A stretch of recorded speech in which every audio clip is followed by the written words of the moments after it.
पिछले क्लास में जो क्वेश्चन आपको दिया गया था बनाने, जिसका कल लाइव क्लास होना था लेकिन कुछ टेक्निकल कारण से नहीं हो पाया। क्वेश्चन बना क्या? नहीं बना? कितने लोगों से बना?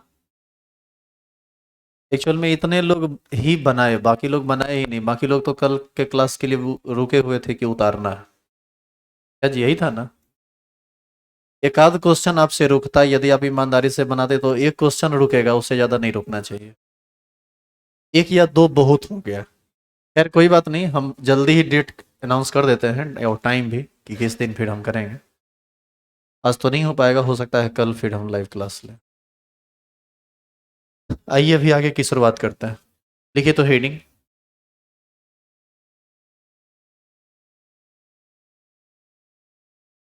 Study of half cell which is formed by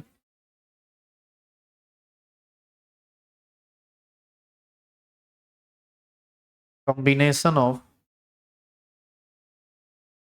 two half cell.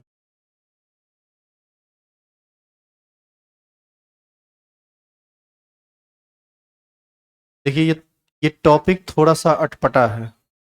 और कैसे अटपटा है पहले आप इसको समझिए। हम अभी तक दो हाफ सेल के कॉम्बिनेशन से जब भी बनाते थे तो वह एक सेल होता था, एक फुल सेल होता था। इलेक्ट्रोकेमिकल सेल होता था, एक का ऑक्सीडेशन होता था और दूसरे का रिडक्शन होता था। लेकिन यहाँ पर हेडिंग लिखा हुआ है study of a half cell which is formed by combination of two half cell. मतलब दो हाफ सेल के कॉम्बिनेशन से हम एक सेल बना रहे हैं, वो भी एक हाफ सेल, वो भी एक फुल सेल नहीं है। तो कैसे ऐसा पॉसिबल कैसे है, पहले आप इसको समझिए। हेडिंग पूरा है। जैसे मान लीजिए कि Cu2+ एक इलेक्ट्रॉन को गेन करे, तो बताइए ये किस में कन्वर्ट करेगा? Cu2+ में। मान लो इसके E0 का वैल्यू E1 है। ठीक है, एक ही इलेक्ट्रॉन ग्रहण कर, एक ही इलेक्ट्रॉन लिया है ना। अब सेकेंड स्टेप में ये Cu+ फिर से एक इलेक्ट्रॉन गेन करे, तो बताइए किस में कन्वर्ट कर जाएगा? Cu सॉलिड में। यहाँ पर E0 का वैल्यू हम मान लेते हैं E2। अच्छा एक और चीज, Cu2+, एक बात समझ लीजिए, एक ही बार में दो इलेक्ट्रॉन गेन नहीं करता है। पहले एक इलेक्ट्रॉन गेन करेगा, फिर दूसरा गेन करेगा। आप ही जरा सोचिए कि किसी चीज पर पहले दो चार्ज था, फिर वो एक इलेक्ट्रॉन गेन किया। उस समय इलेक्ट्रॉन का जो टेंडेंसी गेन करने का होगा वो, और फिर वो Cu+ एक बार फिर से एक और इलेक्ट्रॉन लेकर Cu सॉलिड में कन्वर्ट कर गया, वो जो टेंडेंसी होगा वो, ये दोनों टेंडेंसी सेम होगा या डिफरेंट होगा? डिफरेंट होगा। नंबर ऑफ पॉजिटिव चार्ज किसी एक ही चीज पर घट बढ़ रहा है तो उसके नेगेटिव को पकड़ने की टेंडेंसी भी अलग अलग होगी। तो निश्चित तौर पर कहा जा सकता है कि Cu2+ के एक इलेक्ट्रॉन लेने की टेंडेंसी कुछ और उस Cu+, जो रिजल्टिंग Cu+ है, उसके फिर दोबारा एक इलेक्ट्रॉन लेने की टेंडेंसी कुछ और होगी, तो पोटेंशियल भी डिफरेंट होगा। ऐसी स्थिति में हम दोनों हाफ सेल का इलेक्ट्रोड पोटेंशियल मान लिए हैं, स्टैंडर्ड इलेक्ट्रोड पोटेंशियल मान लिए हैं E1 और E2। अब हम क्या करते हैं, इस दोनों हाफ सेल को जोड़ देते हैं। इस दोनों हाफ सेल को जब आप जोड़ेंगे तो कटेगा क्या क्या, सो देखो Cu+ से Cu+ कट जाएगा। एरो के लेफ्ट साइड भी है और एरो के राइट साइड भी है। बचेगा क्या क्या? Cu2+, एक इलेक्ट्रॉन ये, एक इलेक्ट्रॉन ये, यानी कितना इलेक्ट्रॉन? दो इलेक्ट्रॉन। ये प्रोडक्ट बनाएगा, ये और ये कट ही गया, बचा क्या? Cu solid. अब बताइए कि यहाँ पर तो तीसरे बात है, Cu2+ के दो इलेक्ट्रॉन गेन करने की टेंडेंसी। अब आप देखिए तीनों रिएक्शन आपको डिफरेंट मिलेगा। यहाँ 2+ एक इलेक्ट्रॉन गेन कर रहा है, यहाँ पर 1+ एक इलेक्ट्रॉन गेन कर रहा है, और यहाँ पर 2+2 इलेक्ट्रॉन गेन कर रहा है। और सबसे अच्छी बात यह है कि सब में इलेक्ट्रॉन गेन ही हो रहा है। रिडक्शन हाफ, रिडक्शन हाफ, दोनों के ऐड करने से जो मिला वह भी क्या है? Reduction half. तो ये तो तय है कि दो रिडक्शन हाफ को जोड़ेंगे तो तीसरा रिडक्शन हाफ मिलेगा। तो ऑक्सीडेशन हाफ को जोड़ेंगे तो तीसरा ऑक्सीडेशन हाफ मिलेगा। एक ऑक्सीडेशन हाफ और एक रिडक्शन हाफ को जोड़ेंगे तब ना आपको सेल रिएक्शन मिलेगा, जिसमें ऑक्सीडेशन भी हो रहा है और जिसमें रिडक्शन भी हो रहा है। तो ऐसी स्थिति में ये वाला रिएक्शन हुआ और आपसे कह दे कि यदि ई नोट का वैल्यू E3 है तो बताइए E1 E2 और E3 में आपस में क्या संबंध है। ये सब आपस में संबंधित है और कैसे संबंधित है आपको ये बताना है। तो सबसे पहले आप ये जानिए इसके बारे में, यदि आप कहीं गलती से E3 बराबर लिख दिए E1 प्लस E2 तो आप गलत हो जाएंगे। जैसे इस दोनों हाफ रिएक्शन को जोड़ने से ही ना हमको तीसरा रिएक्शन मिला है, लेकिन फिर भी हम इसके पोटेंशियल को इस दोनों पोटेंशियल के सम के बराबर नहीं कर सकते। इसका कारण सुनिए क्या है। तो टर्म होता है, एक होता है इंटेंसिव प्रॉपर्टी और एक होता है एक्सटेंसिव प्रॉपर्टी। ये बात लिख के नहीं प्रैक्टिकली समझा जा सकता है। जैसे यदि हम दो कप में, दो अलग अलग कप में चाय लें और दोनों चाय को आपस में एक कप में मिला दें, एक बड़े से बर्तन में मिला दें, तो बताइए कि दोनों के मिलने के बाद दोनों दोनों का जो टेम्परेचर अलग अलग था, क्या मिलने के बाद टेम्परेचर दोनों का जोड़ के बराबर हो जाएगा। 100 डिग्री सी पर यदि चाय था तो क्या मिलाने के बाद 200 डिग्री सी चाय हो जाएगा। आपने एक चीज़ देखा कि अमाउंट के बढ़ाने पर भी, चीज़ों को मिलाने पर भी टेम्परेचर राइज नहीं किया। ऐसे प्रॉपर्टी को इंटेंसिव प्रॉपर्टी कहा जाता है, जो अमाउंट ऑफ सब्सटेंस पर डिपेंड नहीं करता है। डेंसिटी भी इसी टाइप का प्रॉपर्टी है। यदि आप मान लीजिए एक चाय का डेंसिटी मान लीजिए 2 ग्राम/ml था, दूसरे चाय का भी डेंसिटी मान लीजिए 2 ग्राम/ml है, तो क्या हम दोनों को मिला देंगे तो डेंसिटी 4 ग्राम/ml हो जाएगा। यानी डेंसिटी पर भी कोई फर्क नहीं पड़ा किस मिलाने से। यानी ये दो प्रॉपर्टी, एग्जाम्पल के तौर पर ये दो प्रॉपर्टी ऐसा प्रॉपर्टी है जो अमाउंट ऑफ सब्सटेंस पर डिपेंड नहीं करता है। क्लियर है ये। लेकिन अब एक दूसरा प्रॉपर्टी है जो डिपेंड करता है, जिसको हम लोग बोलते हैं एक्सटेंसिव प्रॉपर्टी। अब जैसे मान लीजिए कि दो चाय, दोनों का वॉल्यूम मान लीजिए 50 ml 50 ml होगा, तो मिलाने के बाद वॉल्यूम कितना हो जाएगा 100 ml। तो बताइए कि वॉल्यूम पर असर पड़ा कि नहीं। अमाउंट ऑफ सब्सटेंस पर निर्भर कर गया ना वॉल्यूम। मास मान लीजिए 60 ग्राम था, 60 ग्राम था, दोनों को मिलाएंगे तो कितना हो जाएगा 120 ग्राम। तो वह सारा प्रॉपर्टी जो अमाउंट ऑफ सब्सटेंस पर डिपेंड करता है कहलाता है एक्सटेंसिव प्रॉपर्टी। एक्सटेंसिव बढ़ जाए, जैसे मास बढ़ गया, वॉल्यूम बढ़ गया। और इंटेंसिव प्रॉपर्टी जो ना बढ़े, जिस पर कोई फर्क ही ना पड़े, जैसे टेम्परेचर, जैसे डेंसिटी। क्लियर है ये चीज़। तो जानिए यहाँ पर आप दो टर्म जानेंगे। एक टर्म, दोनों टर्म जान चुके हैं, बस ये जानिए ई नोट जो है वो इंटेंसिव प्रॉपर्टी है, आप इसको जोड़ नहीं सकते हैं। लेकिन इसी में यदि हम डेल्टा G1 ले लें, मान लीजिए फर्स्ट हाफ सेल का वर्क डन, यानी फ्री एनर्जी, जिसको आप गिव्स फ्री एनर्जी कहते हैं, वो कितना है डेल्टा G1। मान लीजिए इसके लिए हम क्या कहते हैं डेल्टा G2, और इस तीसरे रिएक्शन के लिए क्या कहते हैं डेल्टा G3।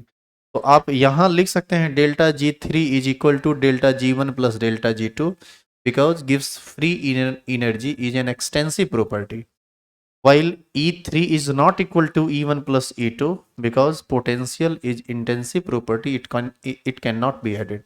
ये जोड़ा नहीं जा सकता है जबकि ये जोड़ा जा सकता है। तो जनरली यहाँ पर गलती यही होता है, लोग दो हाफ सेल को जोड़ के तीसरा हाफ सेल बनाते हैं तो लगता है कि इस दोनों के पोटेंशियल के सम के बराबर इसका पोटेंशियल होगा, ऐसा होता नहीं है।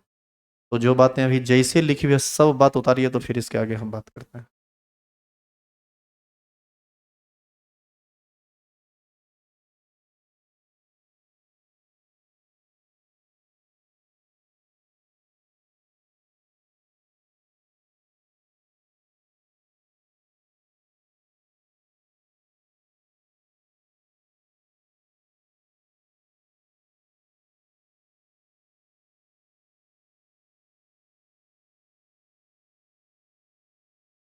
एग्जाम तुम लोग का कब से है, परसों से। मैं छुट्टी देना जरूरी है क्या।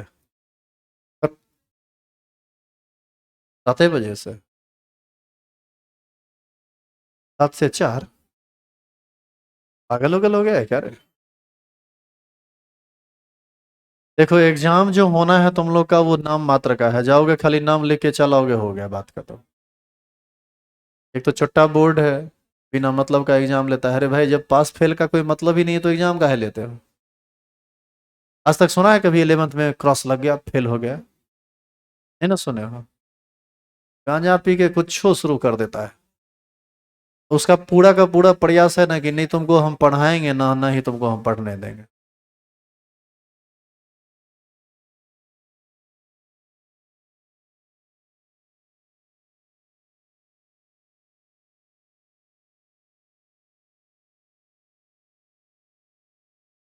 हो गया लिखा हुआ।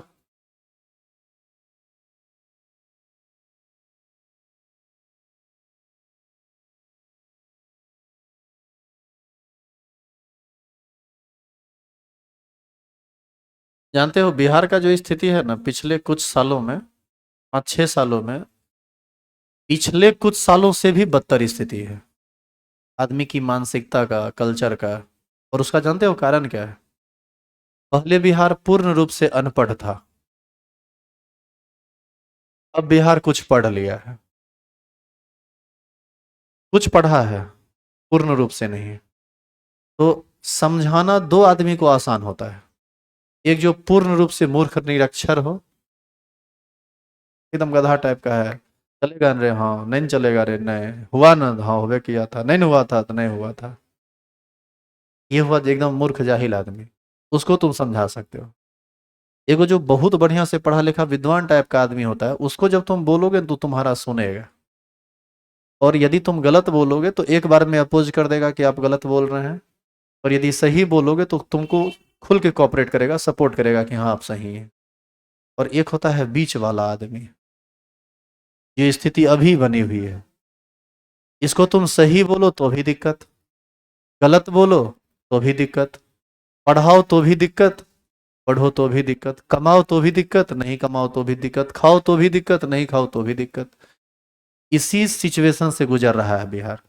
और इसीलिए बिहार की स्थिति बहुत भयावह बनी हुई है। और यही भयावह बना हुआ रहेगा। अब जैसे अच्छा एक एक चीज सोचिए, इतना क्यों कष्ट होता है सिस्टम से, ये बताते हैं। क्योंकि हम इस सिस्टम का हिस्सा हैं, इसलिए कष्ट होता है। हिस्सा नहीं रहते तो कोई लेना देना। अब अभी मान लो किराना दुकान खोल के बैठे हुए रहते, क्या दिक्कत होता है हमको? कोई पढ़े कोई फेल हो जाए, 2 किलो चावल लीजिए, 2 किलो दाल लीजिए, करते रहते। सही में हमको टेंशन नहीं होता। एक बात बताओ, तुम ही लोग थोड़ा सोचना कि 11th का पेपर होना है, और उस पेपर के लिए तुम्हारा क्लास 3 तारीख से लेकर 13 या 14 तक क्लास डिस्टर्ब रहेगा। 17 ले देखो, 17 तक सब्जेक्ट है 5, क्लास डिस्टर्ब होगा 3 से लेकर 17 तक, 14 दिन का क्लास डिस्टर्ब हो जाएगा। 14 दिन में एक बड़ा चैप्टर खत्म हो जाएगा। नहीं नहीं, थोड़ा सुनिए ना, सुनिए थोड़ा इधर।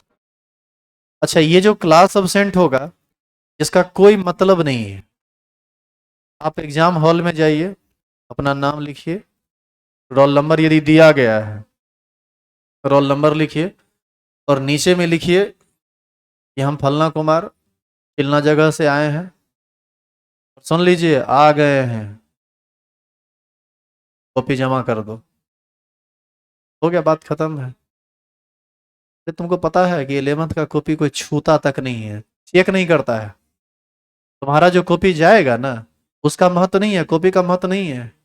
वो जो वो जो कागज आता है ना, अटेंडेंस शीट, उसमें तुम्हारा रोल नंबर, तुम्हारा अंगूठा या सिग्नेचर बहुत अंगूठा छापी है कुछ है वैसा भी है। जो तुमको देना है वो कर दो, उसका इंपॉर्टेंस है। देख लिया कि उस कागज में तुम्हारा अटेंडेंस बना हुआ है, बात खत्म है। तो आप लोग ने एक काम कीजिए, 11th का पेपर खुद से देने मत जाइए, किसी को भेज दीजिए एग्जाम। अरे वो मजाक कर रहा है यार, तुम भी उसके साथ मजाक करो ना, क्या इतना सीरियस हो जाते हो, टेंशन क्या लेते हो? और तुमको हम लिख के देते हैं कि 11th में कुछ नहीं होने वाला है, कुछ भी नहीं। ना कोई देखने आएगा, ना कोई सुनने आएगा, ना पास होने का झंझट ना। अरे भाई पास फेल कौन होता है? जिसका कॉपी चेक होता है। कॉपी आज तक चेक हुआ ही नहीं है 11th का। अब बताइए, जिस एग्जाम के रिजल्ट का कोई वैल्यू नहीं है, पास फेल का कोई वैल्यू नहीं है, वो एग्जाम लेता ही क्यों है? तो आप लोग जो ये समझते हैं ना कि हमारे जीवन में 11th है ही नहीं, इस जन्म में 11th नहीं पढ़ना है, इस सब के लिए बिहार बोर्ड जिम्मेदार है। एक बार कंपलसरी कर दे, और जो आपका फाइनल रिजल्ट बने 12th का, उसमें कंबाइंड करके तब एवरेज रिजल्ट बना के दे। उसके बाद देखो तो कैसे आदमी पढ़ाई लिखाई करता है, और कैसे एग्जाम का इंपॉर्टेंस होता है। और हम ही लोग देखते थे कि 11th का सिलेबस ढंग से पूरा नहीं हो पाता है, देखते हैं कैसे सिलेबस नहीं पूरा होता है। सब होगा, लेकिन सिस्टम सही रहेगा तब ना। सिस्टम यहाँ ये है कि 11th में एग्ज़ाम नहीं होना है। 11th में एग्ज़ाम होगा, अभी अब अप्रैल मई आया, मई जून में अपना एग्ज़ाम होगा, रिजल्ट अगस्त सितंबर दिसंबर तक निकलेगा, तब तक 12th का फॉर्म भराएगा। कैटेगरी क्या कर रहे हो यार, क्या काहे ये सब नौटंकी कर रहे हो, क्या क्या क्या गांजा पी के ये तमाशा करने का मतलब है? हद स्थिति है। नहीं बताइए, उस एग्जाम का क्या मतलब जिसके रिजल्ट का कोई मतलब ही नहीं है? क्यों लेते हो एग्जाम? कह दो कि खाली 12th में ही लेंगे। अच्छा, 11th में एग्जाम नहीं होता है, 11th के नंबर का फाइनल रिजल्ट में कोई मतलब नहीं है। इस वजह से आप लोग भी समझते हैं first year is rest year. और जो ऐसा समझता है उसका पढ़ाई खत्म हो जाता है, क्योंकि जिसका 11th साइंस न समझ में नहीं आया या नहीं पढ़ा, वो 12th में कैसे संभाल लेगा? इतना विद्वान तो आप नहीं है, पहला चीज़। दूसरा, जो थोड़ा ढंग का है वो 11th पर ध्यान देता है, क्योंकि जितना भी कंपटीशन वाला सेक्शन है सब 11th में है। 60 से 70% क्वेश्चन तो खाली 11th से आता है, इधर से तो बहुत कम क्वेश्चन आता है। तो बिहार बोर्ड क्या किया है कि बिहार बोर्ड ही नहीं, एनसीईआरटी क्या किया है, या इंडिया के लोग बड़े इतने होशियार हैं, आप लोग का बड़ा ध्यान रखते हैं, वो इतना हल्का हल्का टॉपिक है वो सब तुमको दे दिया है 12th में पढ़ने के लिए। उसमें भी मन है तो पढ़ो। क्वेश्चन देगा, क्वेश्चन नंबर 15, क्वेश्चन देगा, what is electrode potential and how many types of it. अथवा और, मतलब ये नहीं आता है, कोई बात नहीं नूनू, दूसरा बनाओ, तुम्हारे पास दूसरा ऑप्शन है। अब तुमसे पूछेगा कि what is osmotic pressure and how becomes it abnormal. तो अच्छा ये होने आया नो, अथवा, तीसरा अथवा लो। अरे भाई, क्वेश्चन देने की क्या जरूरत है? तुम कह दो ना कि अपने मन से 10 गो क्वेश्चन लिख दो, 10 गो का आंसर लिख दो। अथवा अथवा देते चला जाता है और कर करके। आपको ऐसा नहीं लगता है कि पढ़ाई लिखाई आपके साथ ये सिस्टम मजाक कर रहा है? हाँ, जब 12th में आप जाते हैं, अभी आप देखिए, अभी 12th में आपका एग्जाम होना है। आप 12th के लिए काफ़ी बहुत सीरियस हैं, और हम देख रहे हैं कि पढ़ाई भी आपकी मिला जुला के ठीक चल रही है।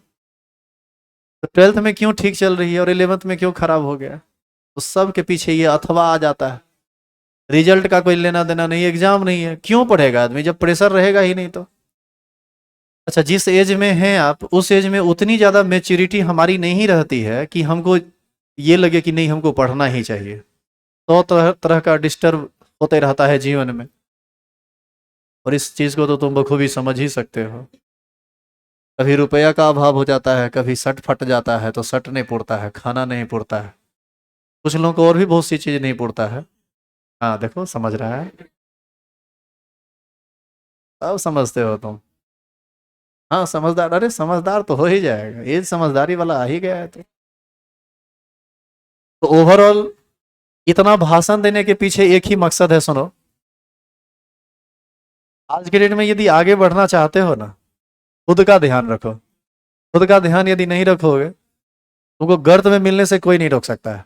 और खास करके एक बात हम जरूर बोलेंगे, हम ये बार बार बोलते हैं, तुम जो करते हो सब फेयर है, सब सही है, सब चीज करो लिमिट में, पढ़ाई करो अनलिमिटेड, जीवन में सफल, सब कुछ करते हुए जीवन में सफल हो जाओगे। लेकिन यदि पढ़ाई को भी उतने करोगे जितना अन्य चीज को करते हो, तो रिक्रूटमेंट निकलेगा यहाँ कुछ दिन के बाद, झाड़ू लगाने के लिए, पानी पिलाने के लिए में आना। तुम लोग अपने आदमी हो, तुम्हारा विशेष ध्यान रखा जाएगा, पानी पिलाने में तुमको ही रखें, तुम पहले से यहाँ सारे सिस्टम को समझे हुए हो ना। चोर चुहारे कुगने हैं, ईमानदार है, रखने में भी कोई दिक्कत नहीं होगा। नीचे एरो दीजिए, लिखिए तो।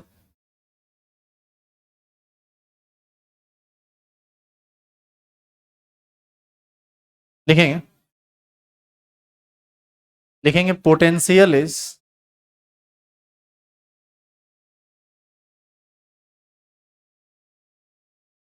इंटेंसिव प्रॉपर्टी,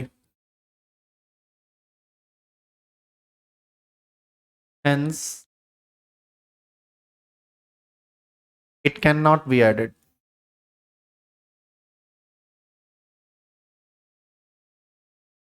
यानी आप यहां नहीं लिख सकते E3 is equal to E1 plus E2।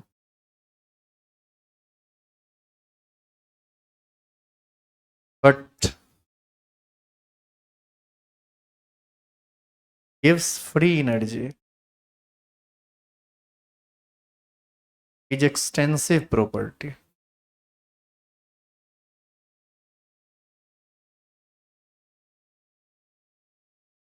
Hence, it can be added.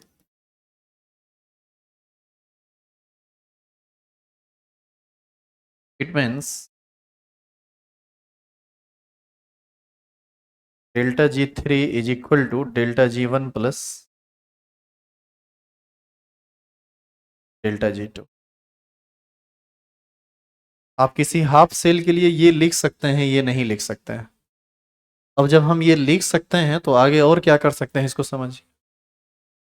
आप डेल्टा जी बराबर एक फॉर्मूला पढ़े हैं -NFE, याद है क्या? यहां तक लिख चुके हैं आप?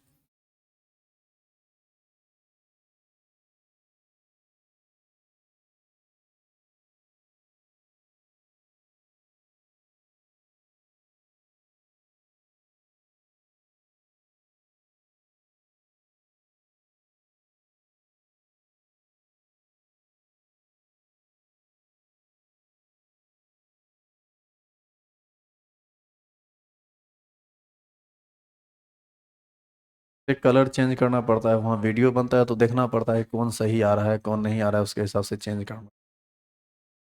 उस पर तुम ध्यान मत दो, वही लिखा हुआ है, खाली उजला से पीला हो गया। होली खेल लिया ये। चेंज करें? चलिए साथ साथ लिखिए तो। Delta G3 is equal to -NFE होता है ना? बताइए, ये हो रहा है ना? ये पहले हम देखे हुए हैं ये। तो बताइए delta G, sorry delta G3 नहीं, डेल्टा जी बराबर होता है -NFE। तो बताइए डेल्टा G3 के बदले हम लोग लिख सकते हैं -N3। अभी क्या इक्वेशन था पीछे? Delta G3 is equal to delta G1 plus delta G. तो डेल्टा जी के बदले हम लोग लिख सकते हैं NFE। तो हम इसको N3FE3 लिख दें। F तो हर जगह कांस्टेंट होगा, बराबर इसको क्या लिखें? -N1FE1। अच्छा प्लस माइनस फिर तो माइनस से नहीं लिखाएगा, -N2FE2। ये समझ में आया कि ये कैसे लिखे? हर बार डेल्टा जी बराबर -NFE, delta G is equal to -NFE, delta G is equal to -NFE ही है। बस हम डेल्टा G3 था तो 3 कर दिए, इसको 1 और उसको 2 कर दिए। एफ में हम कहीं F1 F2 F3 नहीं लिखे हैं क्योंकि वह एक कांस्टेंट है, वो हर जगह स्थिर होगा। इस माइनस को उधर करें या माइनस कॉमन ले लें तो बताइए सब हट जाएगा कि नहीं? एफ भी हट जाएगा, एफ कॉमन लेके हट जाएगा तो क्या क्या बचेगा? बोलिए क्या क्या बचेगा? N3E3 is equal to N1E1 plus N2E2। यहाँ से E3 बराबर क्या बचेगा?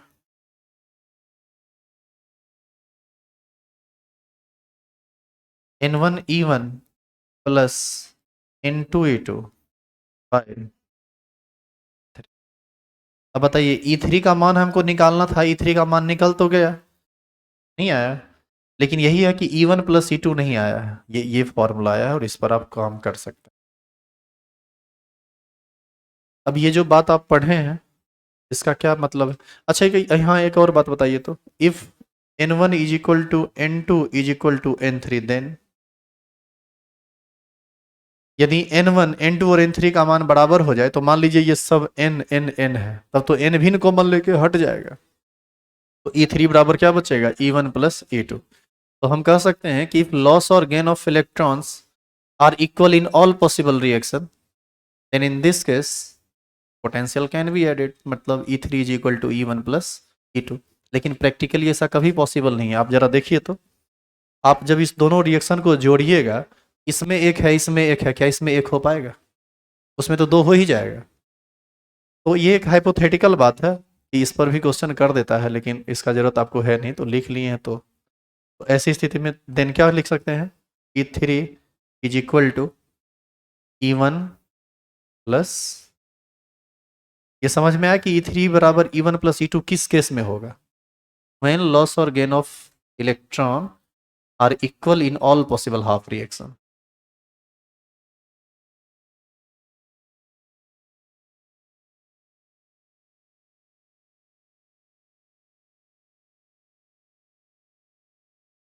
छुट्टी तो अभी तुमको हम नहीं देंगे, एक दिन पहले एग्जाम का स्थिति तुम देख के बताओ कि क्या हाल है।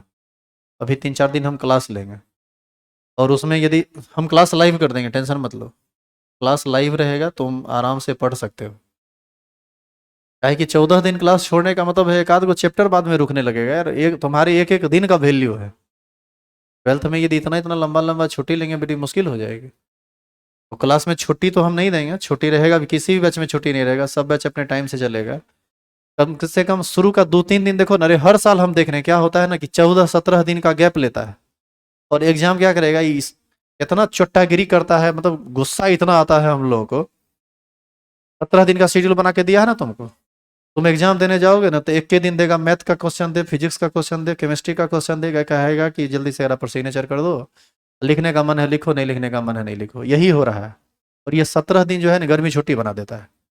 अच्छा छुट्टी मिले तो हम लोग के भी चैन ही है, लेकिन दिक्कत ये है कि 12th वाला क्लास बंद रहेगा, 11th वाला तो चालू ही रहेगा, हमको तो आना ही है पढ़ाने के लिए। मतलब हमको तो इन्वॉल्व होना ही है, 11th वाले को छुट्टी दे नहीं सकते हैं। दूसरा जो सबसे बड़ा प्रॉब्लम है कि अभी 15 दिन छूटेगा तो बाद में सिलेबस खत्म होने में दिक्कत हो जाता है। ये 15 दिन में लास्ट में यदि हम एग्जाम का तैयारी ढंग से कर ले तो वो हमारे लिए ज़्यादा बेहतर है। इसलिए हम इसको रोकेंगे नहीं, इसको खींचते रहेंगे, क्लास लाइव रहेगा, अपना पढ़ते रहिएगा आप। हो गया लिखा हुआ? लिखेंगे नीचे एरो देके,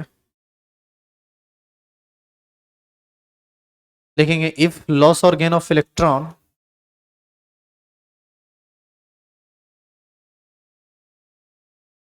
if loss or gain of electron are equal in all reaction,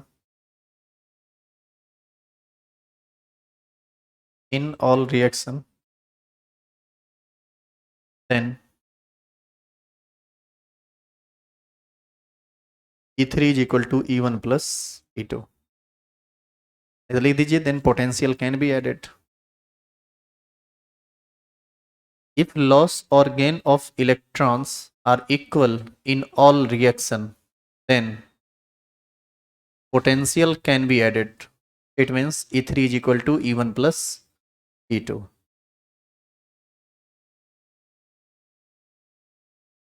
question लिखिए तो, जो थ्योरी आप पढ़े हैं उस पर आप एक क्वेश्चन लिखिए।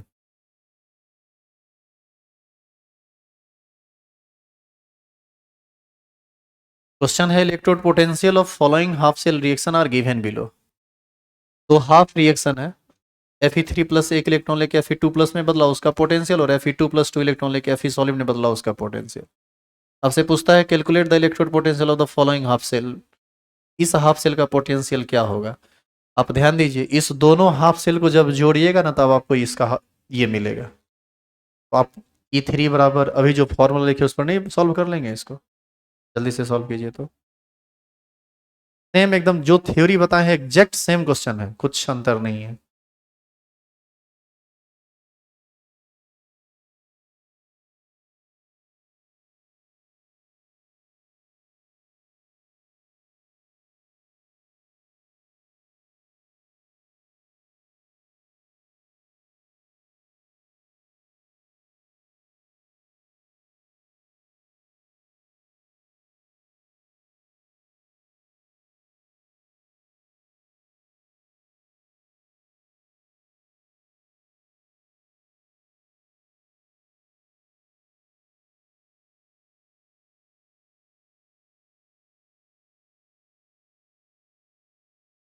Electrode potential of the following.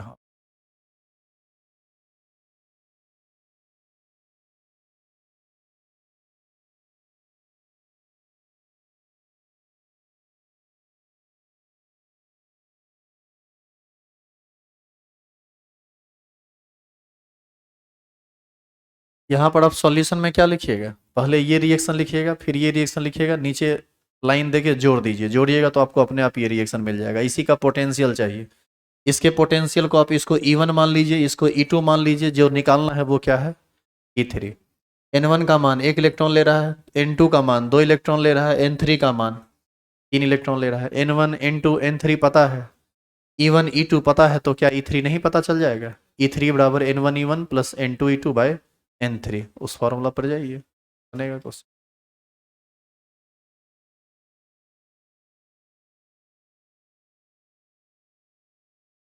क्या क्वेश्चन लिख लिए?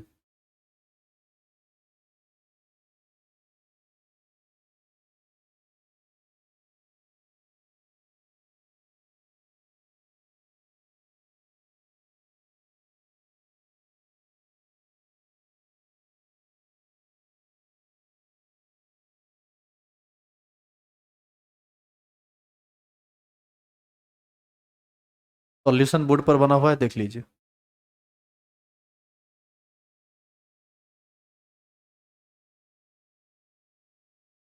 यदि अभी भी आप नहीं समझे हैं तो सॉल्यूशन बोर्ड पर है, देख लीजिए इसको।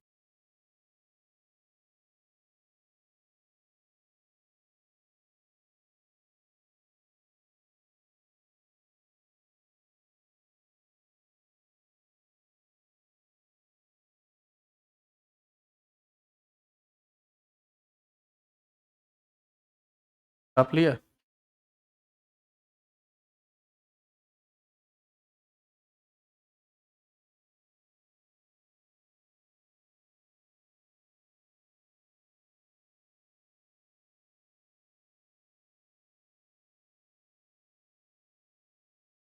अरे गुना भाग भी यहीं से देख के करेगा, पट्टा कहीं का।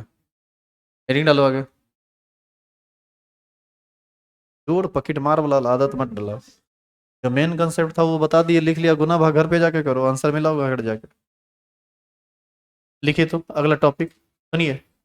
आप याद कीजिए, इस चैप्टर को हमने आपको कहा था कि ये 3 पार्ट में आपको पढ़ना है। एक था इलेक्ट्रोकेमिकल सेल, दूसरा था इलेक्ट्रोलाइटिक सेल, और तीसरा क्या था? कंडक्टेंस। इलेक्ट्रोकेमिकल सेल के बारे में बोला गया था ना कि ये लंबा चौड़ा टॉपिक है, ये 12-13 दिन चलेगा। और आज हमको लगता है कि ये 12वां या 13वां क्लास भी है। बीच में एक न्यूमेरिकल का क्लास और आएगा, तो लगभग वो क्लास पूरा हो चुका है। ये लास्ट टॉपिक है इस टॉपिक का, इलेक्ट्रोकेमिकल सेल का ये लास्ट टॉपिक है। इसके बाद स्टार्ट हो जाएगा इलेक्ट्रोलाइटिक सेल। यहाँ से फैराडे कांस्टेंट वगैरह, फैराडे लॉ के बारे में आप पढ़ेंगे। हेडिंग डालिए तो। Electrochemical series.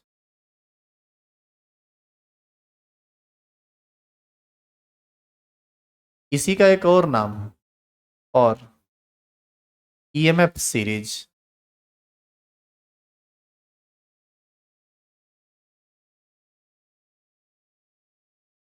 इलेक्ट्रोकेमिकल सीरीज कहें या ईएमएफ सीरीज कहें, बात देखिए। और यह एक बेहद सिंपल चीज है, आप इसको पहले से समझते हैं। आप याद कीजिए, किसी इलेक्ट्रोड में ऑक्सीडेशन हो या रिडक्शन हो, चाहे वहां पर जो भी पोटेंशियल डेवलप हो, हम लोग कंसीडर हमेशा उसको रिडक्शन पोटेंशियल के रूप में न करते हैं। ऑक्सीडेशन पोटेंशियल भी डेवलप होता था तो याद कीजिए, करो साइन चेंज करके हम लोग उसको रिडक्शन पोटेंशियल ही ना मान के चलते थे। अब जैसे मान लीजिए कि 5-6 एलिमेंट, एक एलिमेंट है ए, एक एलिमेंट है B, C, D, E, F.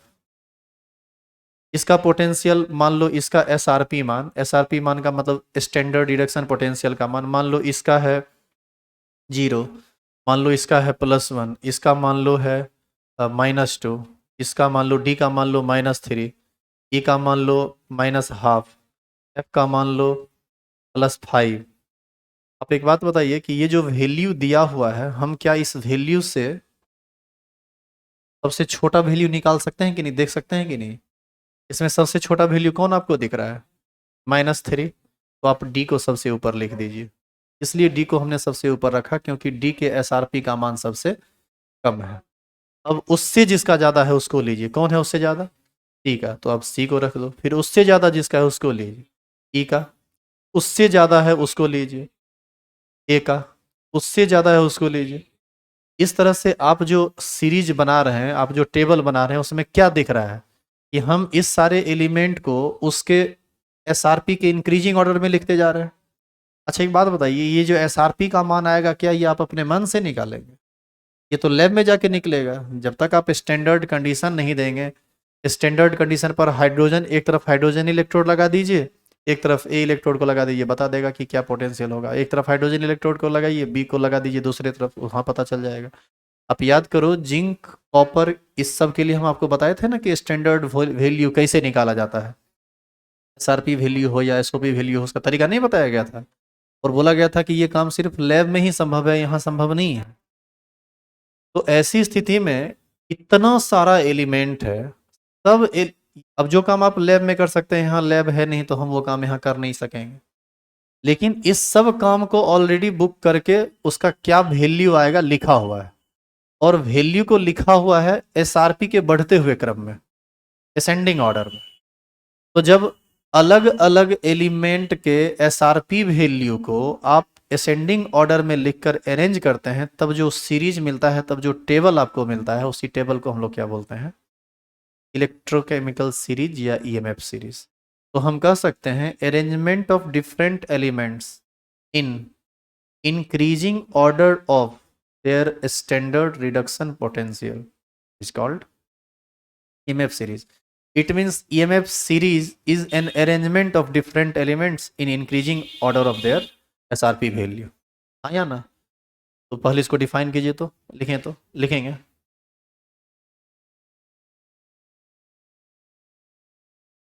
arrangement of different elements, arrangement of different elements in increasing order कहें या असेंडिंग ऑर्डर कहें, वो बढ़ते हुए क्रम का होता है। मतलब पहले सबसे छोटा वैल्यू को ऊपर लिखेंगे, उससे बड़ा को उसके बाद, उससे बड़ा को उसके बाद, इस तरह से बढ़ते हुए जाएगा। Increasing order of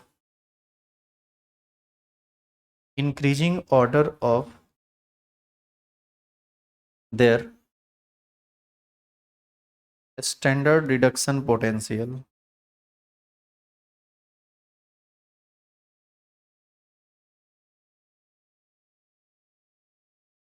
is called electrochemical series,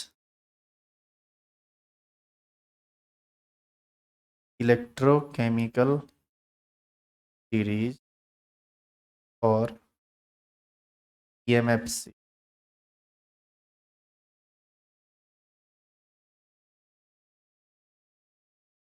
देखिए, किसी भी इलेक्ट्रोड के हाफ पोटेंशियल का, सॉरी, किसी भी इलेक्ट्रोड के स्टैंडर्ड पोटेंशियल का वैल्यू हमको याद नहीं रखना है। वो एक एक्सपेरिमेंटल वैल्यू है, क्वेश्चन आपको हमेशा देगा, उसके लिए कोई टेंशन नहीं है। लेकिन इस टेबल को थोड़ा जानना जरूरी है, क्योंकि अगला जो टॉपिक अब स्टार्ट होने वाला है, इसमें खतरनाक रूप से इसका जरूरत है। यदि आप ये टेबल को नहीं ध्यान में रखेंगे तो वहां पर आप गड़बड़ा जाइएगा। तो जानिए आगे इसके बारे में। देखो, अभी तुम कुछ मत करना, हम क्या कर रहे हैं पहले इसको समझो। हमने सबसे पहले किसको लिखा, लिथियम का। ये जो वैल्यू आप देख रहे हैं, ये कौन सा वैल्यू है, एसआरपी। वैसे लिखा हुआ है इंक्रीजिंग ऑर्डर ऑफ एसआरपी। जैसे जैसे आप ऊपर से नीचे आएंगे, स्टैंडर्ड रिडक्शन पोटेंशियल का वैल्यू बढ़ता चला जाएगा। अब देखिए, लिथियम का स्टैंडर्ड रिडक्शन पोटेंशियल निगेटिव है, पोटेशियम का लिथियम से थोड़ा ज़्यादा होता है, लेकिन एसआरपी मान इसका भी निगेटिव ही होता है, लेकिन इस वैल्यू से थोड़ा ज़्यादा होता है, एसआरपी ज़्यादा होता है। बेरियम का, इसका भी वैल्यू निगेटिव होता है, लेकिन इस वैल्यू से, इसके वैल्यू से इसका ज़्यादा होता है। तो जैसे जैसे हम नीचे उतर रहे हैं, एसआरपी का मान बढ़ रहा है। अब बताइए, ये वैल्यू निगेटिव से बढ़ना स्टार्ट हुआ है, तो कहीं ना कहीं जीरो मिलेगा, हाँ या ना? तो ये वैल्यू बढ़ता बढ़ता हाइड्रोजन पर आके क्या हो जाता है, जीरो। इसका मतलब ये हुआ कि हाइड्रोजन से ऊपर जितना भी एलिमेंट है, सब का एसआरपी मान निगेटिव है। और जब हाइड्रोजन के नीचे जाइएगा, तब आपको पॉजिटिव वैल्यू मिलने लगता है एसआरपी का, जैसे कॉपर का, आयोडीन का, सिल्वर का। और सबसे हाईएस्ट एसआरपी का मान किसका आता है, क्लोरीन का, जो होता है 2.80 वोल्ट। अब आप एक चीज देखिए, क्लोरीन का एसआरपी मान सबसे ज्यादा और लिथियम का एसआरपी मान सबसे कम। तो उल्टा कीजिए, जिसका एसआरपी मान सबसे कम, उसका एसओपी मान सबसे ज्यादा, और जिसका एसओपी मान सबसे ज्यादा, उसके इलेक्ट्रॉन देने की क्षमता सबसे ज्यादा। जिसका एसआरपी मान सबसे ज्यादा, उसके इलेक्ट्रॉन लेने की क्षमता सबसे ज्यादा। तो बताइए कि सबसे अच्छा इलेक्ट्रोकेमिकल सेल बनाने के लिए हमको किस किस किस को चुनना चाहिए। लिथियम, जिसका एसआरपी मान सबसे कम है, यानी ऑक्सीडेशन पोटेंशियल सबसे ज्यादा है, उसका क्षमता इलेक्ट्रॉन देने का सबसे ज्यादा है। और दूसरी तरफ किसको ले लीजिए, क्लोरीन गैस इलेक्ट्रोड ले लीजिए। एक लिथियम है जो ताबड़तोड़ इलेक्ट्रॉन देने का प्रयास करेगा, और एक फ्लोरीन है जो ताबड़तोड़ इलेक्ट्रॉन लेने का प्रयास करेगा, खतरनाक रूप से इलेक्ट्रॉन का फ्लो होगा और पोटेंशियल वहां पर बहुत, ईएमएफ ऑफ सेल बहुत ज़्यादा होगा। तो एक यह एक अच्छा क्वालिटी का सेल बनेगा। इस तरह से जो डिमांड होता है, जितने पोटेंशियल का जरूरत होता है, उतने के हिसाब से डिवाइस में वैसा सेल बनाया जाता है और लगाया जाता है। खैर ये सब इंडस्ट्रियल बात है, इस पर हम बात नहीं कर सकते। आप समझे ये सीरीज क्या है? तो आप इसको लिखेंगे कैसे? हमको तो स्लाइड चेंज करना पड़ा है। आप भी ऐसे ही लिखिएगा। क्या करना है, एक पेज लीजिए, बिल्कुल पूरा कंप्लीट पेज लीजिए, जो छूटा उसको छोड़िए। और पेज के बिल्कुल बीचों बीच सुनो इधर, पहले देखो क्या करना है। सबसे पहले क्या करो, लिथियम से शुरू करो और नीचे तक पहुंच जाओ। कहां तक? क्लोरीन तक। मतलब ये पेज, इसका सारा लिखो, फिर इसका सारा लिखो, फिर इसका सारा लिखो, पूरा एक पेज में भर जाएगा। उसके बाद क्या करना है, सुनो पहले हमारी बात सुनो। उसके बाद क्या करना, ऊपर से लेकर नीचे तक एक कंप्लीट लाइन खींचो। और कंप्लीट लाइन खींचने के बाद इस तरह का सिंबल देके क्या लिख देंगे वहां पर, इंक्रीजिंग ऑर्डर ऑफ एसआरपी। अच्छा यहीं पर हम और करके लिख सकते हैं, डिक्रीजिंग ऑर्डर ऑफ एसओपी, या हाँ या ना, तो उस तरह से चल सकते हैं। उधर कर दीजिए। और अब आप एक और चीज उसमें इंडिकेट कीजिएगा, बीच में लिथियम से लेकर हाइड्रोजन तक में एक लाइन खींचेंगे, और उसमें आपको लिखना पड़ेगा निगेटिव वैल्यू ऑफ एसआरपी, क्योंकि हाइड्रोजन से ऊपर 100 का वैल्यू, एसआरपी वैल्यू निगेटिव है। और उसके बाद जब आगे बढ़िएगा तो हाइड्रोजन से लेकर फ्लोरीन के बीच में फिर एक लाइन आपको खींचना है, जिसमें आपको ये इंडिकेट करना है कि वहां पर एसआरपी वैल्यू पॉजिटिव है। यानी तीन पार्ट, दो पार्ट में बताइए, एक जीरो से ऊपर निगेटिव वैल्यू और एक जीरो से नीचे पॉजिटिव वैल्यू। अब थोड़ा फटाफट इसको उतार लीजिए। तो ये बोलने में जितना टाइम लगा, उतारने में ज्यादा नहीं लगेगा, उसमें कुछ ज्यादा थोड़ी है, फटा से एक लाइन तो मात्र है, लिखिए जल्दी। हम दो तीन गो का वैल्यू लिख दिए, सब का वैल्यू हमको भी याद नहीं है, ये याद रखने की चीज नहीं होती है।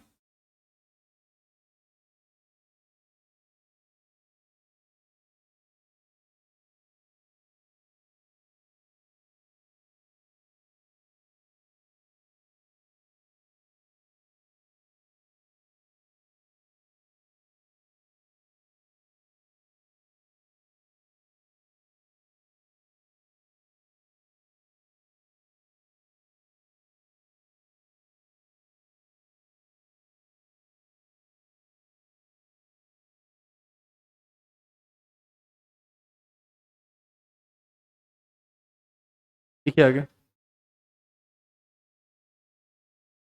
मात्र तीन गो का वैल्यू हम लिखे हैं, एक लिथियम का, एक हाइड्रोजन का और एक फ्लोरीन का। आप भी बस तीन गो का वैल्यू लिखिए। एक कंप्लीट लाइन डाल दीजिए, बाद में दो लाइन कट करके डाल दीजिए। मतलब ये कुछ ऐसा दिखना चाहिए टेबल। मान लो कि ये पूरा का पूरा टेबल तुम बना रहे हो ना, तो एक पूरा का पूरा लाइन ऐसे दिखा दो। और यहाँ, और यहाँ पर लिख दो इंक्रीजिंग ऑर्डर ऑफ एसआरपी। और इसमें दो भाग में बांटना है, एक हाइड्रोजन का जीरो है, लिथियम का निगेटिव है, और फ्लोरीन का पॉजिटिव है। एक लाइन यहाँ से यहाँ तक डालना है, इसमें लिखना है पॉजिटिव वैल्यू ऑफ एसआरपी। और एक लाइन यहाँ से यहाँ डालना है, जिसमें लिखना है निगेटिव वैल्यू ऑफ एसआरपी। समझे क्या करना था? और बाकी एलिमेंट तो सारा अरेंज कर दे। चेंज करें इसको। ठीक है अगला।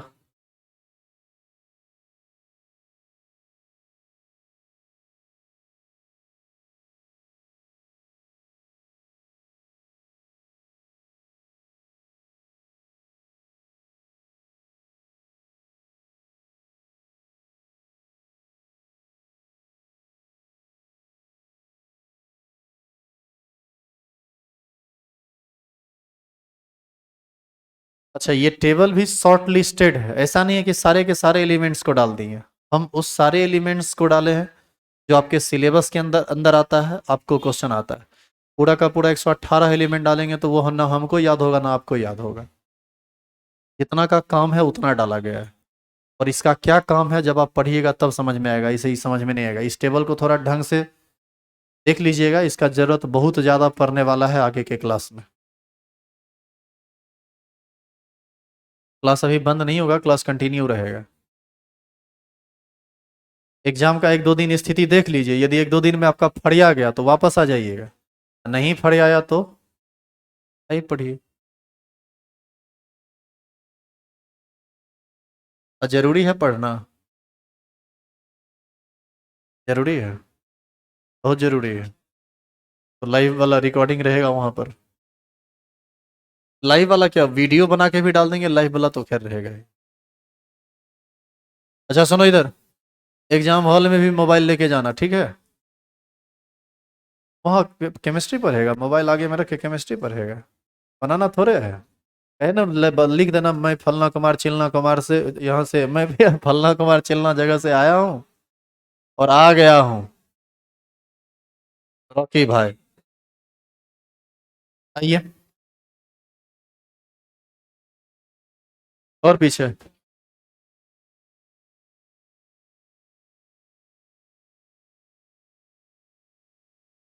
इस टेबल को पूरा करने में कोई परेशानी नहीं है ना?